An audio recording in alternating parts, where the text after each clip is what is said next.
Hello dear एस्पिराइज English classes में आपका स्वागत है। मैं सुरेश। आज हम लोग बात करने वाले हैं क्लास 10th की फर्स्ट फ्लाइट बुक से चौथी poem how to tell wild animal, जिसे लिखा है कैरोलिन वेल्स ने। तो चलिए हम लोग एक एक स्टेंजा को समझने का कोशिश करते हैं। पहला स्टेंजा है हमारा, चलिए बात करते हैं। पहला स्टेंजा है, if ever you should go by chance to jungles in the east, कभी अगर संयोगवश पूरब की जंगलों में जाएं, and if there should to you advance a large and tawny beast, जहाँ पे आप क्या पाते हैं, एक ट्विनी यानी पीले कलर का एक बड़ा सा बीस्ट। बीस्ट करने का मतलब होता है जानवर, जानवर पाते हैं। If he roars at you as you are dying, अगर वो इस प्रकार से दहड़ता है आपके ऊपर कि आप क्या कर रहे हैं, डर से मर रहे हैं। डाइन, यहाँ पे डाइन वर्ड का यूज किया गया है, जो किस चीज से बना है, डाइंग से। यहाँ पे राइम के लिए, राइमिंग, जस्ट राइमिंग के लिए डाइन का जी, जो डाइंग का जो जी है उसको हटा करके डाइन बनाया गया है, ताकि वो लायन के साथ राइम हो सके। आगे देखते हैं, वो इस प्रकार से आप पर दहाड़े कि आप डर से मर रहे हैं, you will know it is the Asian lion, तो आप समझ जाइए कि वो क्या है, एक एशियन लायन है। अगला स्टेंजा है हमारा, और if some time when roaming round, और कभी आप इस प्रकार से रोमिंग करने का मतलब क्या होता है, घूमना, आप घूम रहे हैं, a noble wild beast greet you, और एक महान जानवर जो आता है आपको ग्रीट करता है यानी नमस्ते करता है, with black stripes on yellow ground. Ground करने का मतलब यहाँ पे क्या है, उस जानवर की बॉडी, उसकी बॉडी यानी उसका जो बॉडी है वो कैसा है, येलो है, और उसमें ब्लैक स्ट्राइप्स है, काले रंग की धारियां बनी हुई है। आगे देखते हैं, just notice if he eats you, और रखे ध्यान रखना कि कहीं वो आपको खा ना ले, काफी खतरनाक होते हैं, वो इंसान को खा लेते हैं। दिस सिंपल रूल में हेल्प यू टू लर्न, ये साधारण सा नियम आपको यह सीखने में सहायता करेगा, the Bengal tiger to discern. Discern करने का मतलब क्या होता है, पहचान करना, जिससे आप पहचान कर सकते हैं कि वो क्या है, बेंगल टाइगर है।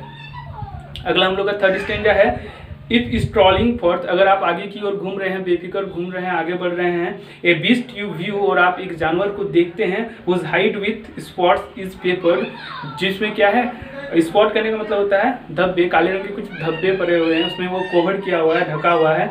As soon as he was left on you, जैसे ही वो आप पर क्या करता है, कूदता है, छलांग लगाता है। यहाँ पे लेफ्ट करने का मतलब होता है छलांग लगाना। लेफ्ट का यहाँ पे स्पेलिंग थोड़ा सा गलत दिया हुआ है, LEAP, लिप जो होता है मतलब छलांग लगाना, उसका लेफ्ट होता है वर्ब फॉर्म, जिसका स्पेलिंग थोड़ा सा मिस्टेक है, ताकि राइमिंग के लिए, जस्ट राइमिंग हो सके। चलिए हम लोग थोड़ा पढ़ लेते हैं इसको पूरा। You will know it is the leopard, twill do you do no good to roar with pain, he will only lap and lap again.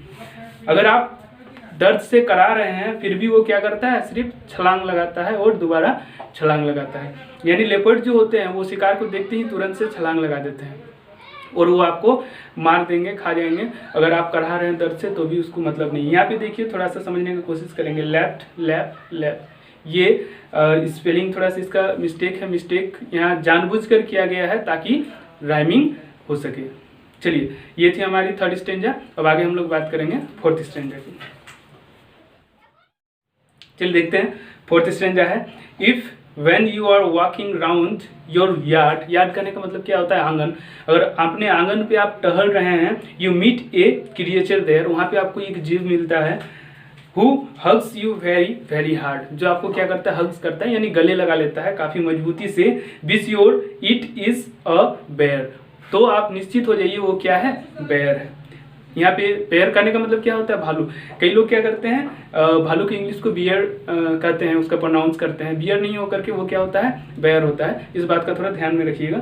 चलिए आगे देखते हैं, if you have any doubts, अगर आपको कोई संदेह है, आई गेस, तो मैं अनुमान लगाता हूँ, he will give you just one more cares, वो क्या करेंगे, आपको वन मोर केयर्स करेंगे। केयर करने का मतलब क्या होता है, प्यार से आपको वहाँ पे इसमें बताया गया है, प्यार से टच करना, उसी को केयर बताया गया है। चलिए अगला स्टेंजा देखते हैं, though a distinguished beast of prey a novice might nonplus the crocodile you always may tell from the hyena, thus hyenas come with merry smiles but if they weep they are crocodiles. इसमें हम लोग समझने की कोशिश करेंगे, इसमें दो जानवर के बीच में तुलना किया गया, अंतर किया गया है। डिस्टिंग्विश करने का मतलब क्या होता है, अंतर करना, दो जानवर के बीच में अंतर किया गया है। बोल रहा कि एक ए नोविस, नोविस करने का मतलब क्या होता है, नौसिखिया, जो नए हैं, किसी काम के लिए नए होते हैं, उनके लिए बताया गया है कि किस प्रकार से आप दो जानवरों के बीच में अंतर कर सकते हैं। एक क्रोकोडाइल है, और क्रोकोडाइल करने का मतलब क्या होता है मगरमच्छ, और दूसरा क्या है हाइना। हाइना करने का मतलब क्या होता है लकड़बग्गा। दोनों के बीच में हम लोग क्या अंतर करेंगे, यहाँ पे बताया गया है कि जो हाइना होते हैं वो मेरी स्माइल्स, वो एक स्माइल के साथ आपके सामने आएंगे, बट दे वीप, अगर वे लोग रोते हुए आ रहे हैं आपके सामने तो आप जान लीजिए वो क्या है क्रोकोडाइल है।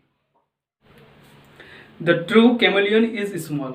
कैमलियन क्या यहाँ पे बात किया जा रहा है, गिरगिट बोल रहे हैं कि वो क्या होते हैं छोटे से जानवर होते हैं। ए लिजार्ड सॉर्ट ऑफ थिंग, बिल्कुल एक छिपकली की तरह छोटी सी वस्तु होती है। He hasn't any years at all, उसका कोई कान नहीं होता है। And not a single wing, और एक भी पंख नहीं होता है, कान भी नहीं होता है और पंख भी नहीं होता है।